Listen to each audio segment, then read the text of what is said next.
Led Zeppelin emerged in 1968, at a time when Paul McCartney, Ringo Starr, George Harrison, and John Lennon were already on the verge of splitting up. Rock and roll was moving into a new revolution that would be heavier and louder, driven by hard rock and heavy metal. Zeppelin became the band that truly ignited these movements, proving it was possible to play that kind of music and still attract a big audience. McCartney witnessed that transformation up close, and over the decades often spoke about many bands from that era, including the one formed by Robert Plant, Jimmy Page, John Bonham, and John Paul Jones. Paul McCartney is a fan of Led Zeppelin, and even had the chance to see them playing live in the 1970s.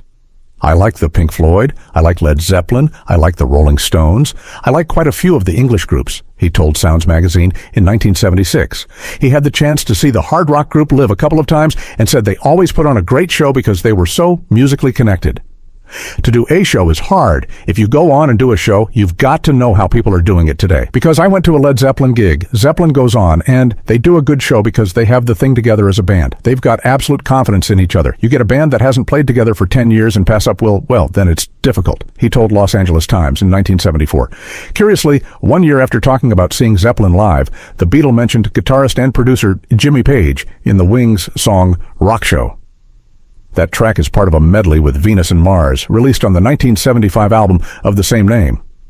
Tell me, what's that man moving across the stage? It looks a lot like the one used by Jimmy Page. It's like a relic from a different age, the lyrics say. Talking with Let It Rock in 2008, he explained the meaning of that part. You know what? It's fictitious. It's really just a general song. I think I was just talking about a guitar used by Jimmy Page of Led Zeppelin, he said. John Bonham was a good friend of mine, and I was a great admirer of his. I really liked the power of John. I remember someone asking him once, "How do you want your tom-toms to sound?" He said, "Like cannons." That is true. If you listen to something like Kashmir, there's a power, and he was a very powerful guy, Paul McCartney said in an interview.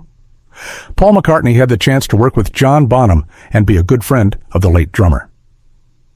Talking with Howard Stern in 2020, he chose the musician as the second best drummer in the world.